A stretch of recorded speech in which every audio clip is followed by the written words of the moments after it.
ಇಂದು ಮಂಡ್ಯ ನಗರದಲ್ಲಿ ಬಿಜೆಪಿ ಹಾಗೂ ಜೆಡಿಎಸ್ ಸಹಯೋಗದೊಂದಿಗೆ ಹಮ್ಮಿಕೊಳ್ಳಲಾದಂತಹ ಮೈಸೂರು ಚಲೋ ಕಾರ್ಯಕ್ರಮ ಯಶಸ್ವಿಯಾಗಿ ನೆರವೇರಿತು. ಕಾರ್ಯಕ್ರಮದಲ್ಲಿ ಬಿಜೆಪಿ ರಾಜ್ಯ ಅಧ್ಯಕ್ಷರಾದಂತಹ ಬಿಎಸ್ ವಿಜಯಾನಂದ, ನಿಖಿಲ್ ಕುಮಾರಸ್ವಾಮಿ, ಸಂಸದ ಹಾಗೂ ಸಚಿವರಾದಂತಹ ಎಚ್.ಡಿ. ಕುಮಾರಸ್ವಾಮಿ ಅವರು ಪಾಲ್ಗೊಂಡಿದ್ದರು.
Eso.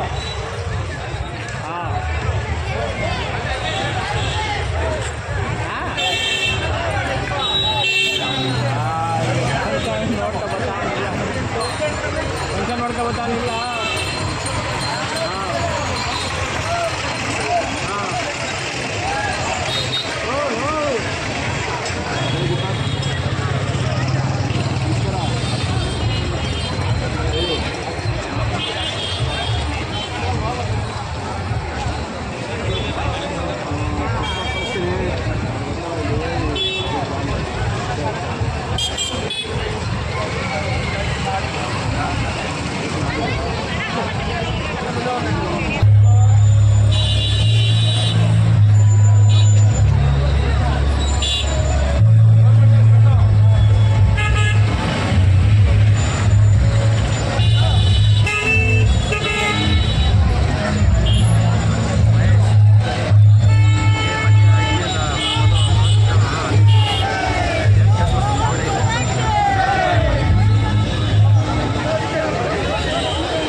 ಮುಖ್ಯಮಂತ್ರಿ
ಸಭೆಯನ್ನು ಉದ್ದೇಶಿಸಿ ಮಾನ್ಯ ಬಿಎಸ್ ವಿಜಯಾನಂದ ರವರು ಮಾತನಾಡಿದರು. ಬಲೋ ಭಾರತ್ ಮಾತಾ ಕಿ, ಬಲೋ ಭಾರತ್ ಮಾತಾ ಕಿ.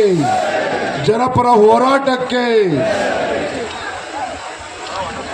ಮೈಸೂರು ಚಲೋ ಈ ಒಂದು ಬೃಹತ್ ಪ್ರತಿಭಟನೆಯ ಹೋರಾಟಕ್ಕೆ ವೇದಿಕೆ ಮೇಲೆ ಆಸೀನರಾಗಿರ್ತಕ್ಕಂಥ ಕೇಂದ್ರದ ಸಚಿವರು ಜಾತ್ಯತೀತ ಜನತಾದಳದ ಅಧ್ಯಕ್ಷರು, ಮಂಡ್ಯ ಜಿಲ್ಲೆಯ ಜನಪ್ರಿಯ ಸಂಸದರಾಗಿರ್ತಕ್ಕಂಥ ಮಾನ್ಯ ಶ್ರೀ ಎಚ್ ಡಿ ಕುಮಾರಸ್ವಾಮಿ ಅವರೇ, ವಿಪಕ್ಷ ನಾಯಕರು ನಮ್ಮೆಲ್ಲರ ಹಿರಿಯರಾಗಿರ್ತಕ್ಕಂಥ ಮಾನ್ಯ ಶ್ರೀ ಆರ್ ಅಶೋಕ್ ಅವರೇ, ಛಲವಾದಿ ನಾರಾಯಣ ಸ್ವಾಮಿತಕ್ಕಂಥ ನಿಖಿಲ್ ಕುಮಾರಸ್ವಾಮಿ ಅವರೇ, ವೇದಿಕೆ ಮೇಲೆ ಆಸೀನರಾಗಿರ್ತಕ್ಕಂಥ ಜಿಲ್ಲೆಯ ಬಿಜೆಪಿ ಅಧ್ಯಕ್ಷ ಇರ್ತಕ್ಕಂಥ ಇಂದ್ರೇಶ್ ಅವರೇ, ಪಕ್ಷದ ಎರಡೂ ಪಕ್ಷದ ಶಾಸಕರೇ, ವಿಧಾನ ಪರಿಷತ್ ಸದಸ್ಯರೇ, ಇಲ್ಲಿ ನಡೆದಿರ್ತಕ್ಕಂಥ ಬಿಜೆಪಿ ಹಾಗೂ JDS ಪಕ್ಷದ ಕಾರ್ಯಕರ್ತ ಬಂಧುಗಳೇ, ವಿಶೇಷವಾಗಿ ಇವತ್ತು ಸಂದರ್ಭದಲ್ಲಿ ರಾಷ್ಟ್ರೀಯ ರೈತ ಮೋರ್ಚಾದ ಅಧ್ಯಕ್ಷ ಇರ್ತಕ್ಕಂಥ ಸನ್ಮಾನ್ಯ ಶ್ರೀ ರಾಜ್ಕುಮಾರ್ ಚಹಾಲ್ ಅವರು ಬಂದಿದ್ದಾರೆ. ಅವ್ರನ್ನೂ ಕೂಡ ಈ ಸಂದರ್ಭದಲ್ಲಿ ಸ್ವಾಗತನ ಕೋರ್ತಾ,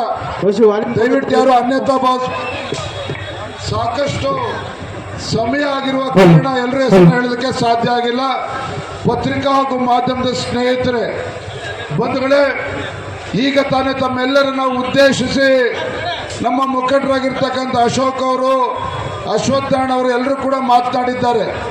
ಈ ಸಂದರ್ಭದಲ್ಲಿ ಬೆಲ್ಲದ್ದಿದ್ದಾರೆ, ನಮ್ಮ ಭೋಜೇಗೌಡರಿದ್ದಾರೆ, ಅದೇ ರೀತಿ ಹರೀಶ್ ಗೌಡ MLA ಅವರಿದ್ದಾರೆ, ಸುರೇಶ್ ಬಾಬು ಅವರಿದ್ದಾರೆ, ಎಲ್ಲರೂ ಕೂಡ ಇದ್ದಾರೆ.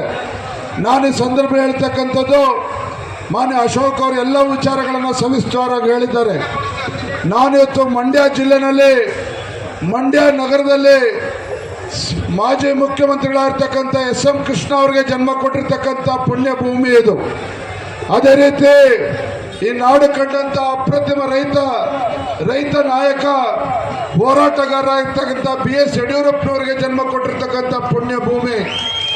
ನಾನು ಈ ಸಂದರ್ಭ ಮಾಜಿ ಮುಖ್ಯಮಂತ್ರಿಗಳು, ಪ್ರಸ್ತುತ ಸಂಸದರು ಹಾಗೂ ಕೇಂದ್ರ ಸಚಿವರೂ ಆದಂತಹ ಸನ್ಮಾನ್ಯ ಎಚ್ ಡಿ ಕುಮಾರಸ್ವಾಮಿ ಅವರು ಕಾಂಗ್ರೆಸ್ ಪಕ್ಷ ಮಾಡುತ್ತಿರುವ ಹಗರಣಗಳ ಬಗ್ಗೆ ಸಭೆಯನ್ನು ಉದ್ದೇಶಿಸಿ ಮಾತನಾಡಿದರು. ಮೈಸೂರು ಚಲೋ ಕಾರ್ಯಕ್ರಮ ಬೆಂಗಳೂರಿನಿಂದ ಪ್ರಾರಂಭ ಆಗಿ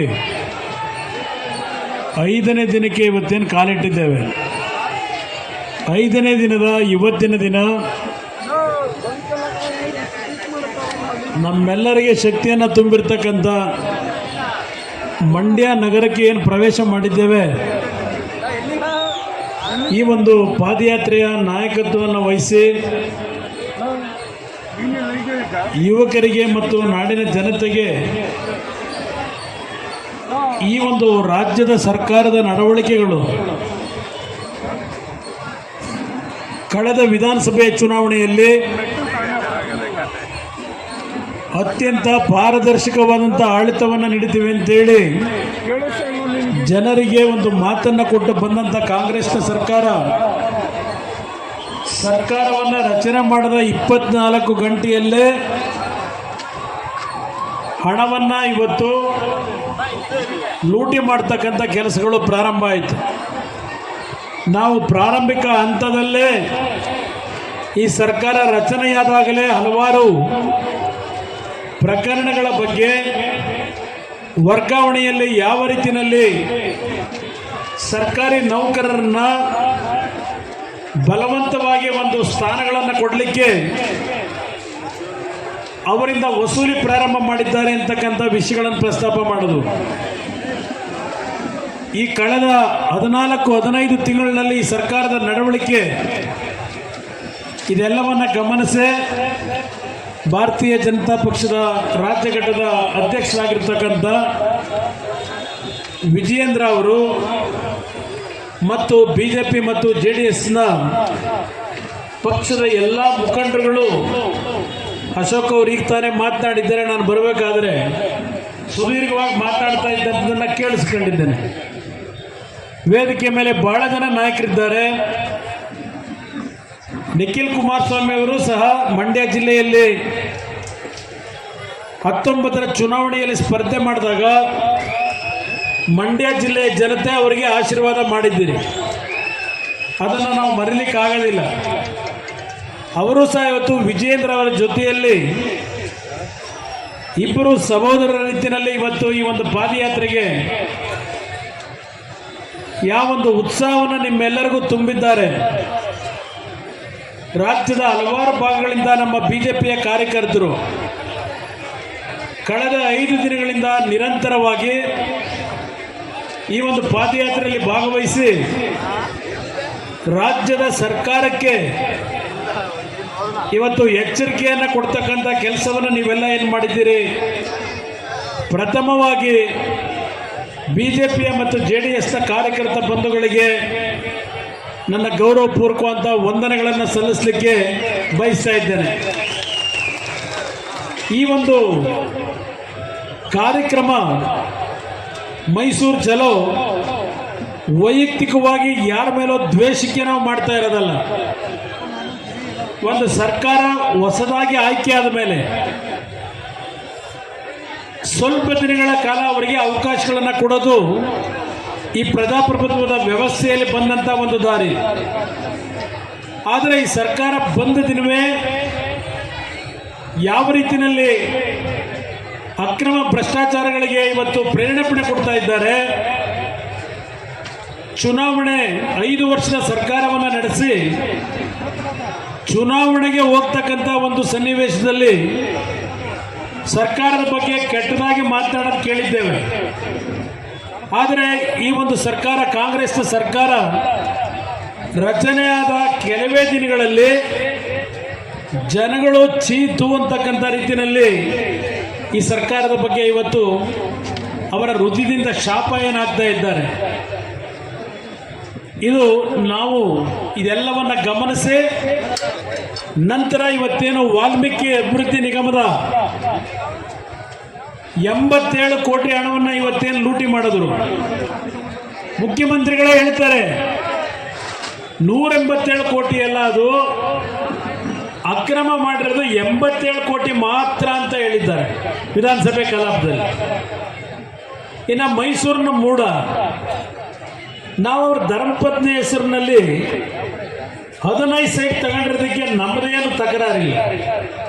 ನಾನು ಹೇಳಿದ್ದೇನೆ ಹಲವಾರು ಬಾರಿ, ಇನ್ನೂ 15 ಸೈಟ್ ತಗೊಳ್ಳಿ, ನಮಗೇನು ಬೇಜಾರಿಲ್ಲ, ನಮಗೇನು ಅಸೂಯೆ ಇಲ್ಲ. ಆದರೆ ಡಾಕ್ಟರ್ ಬಾಬಾ ಸಾಹೇಬ್ ಅಂಬೇಡ್ಕರ್ ಅವರು ಈ ದೇಶದ ಜನತೆಗೆ, ಪ್ರತಿಯೊಬ್ಬ ಪ್ರಜೆಗೆ ಕೊಟ್ಟಿರ್ತಕ್ಕಂಥ ಅಧಿಕಾರ, ಆ ಸಂವಿಧಾನದಲ್ಲಿರ್ತಕ್ಕಂಥ ಕಾನೂನಿನ ಅಡಿಯಲ್ಲಿ ನಾವು ನಮ್ಮ ಒಂದು ದುಡಿಮೆ ಇರಬೇಕು. ಆದರೆ ಅದು ಹೇಳ್ತೀನಿ.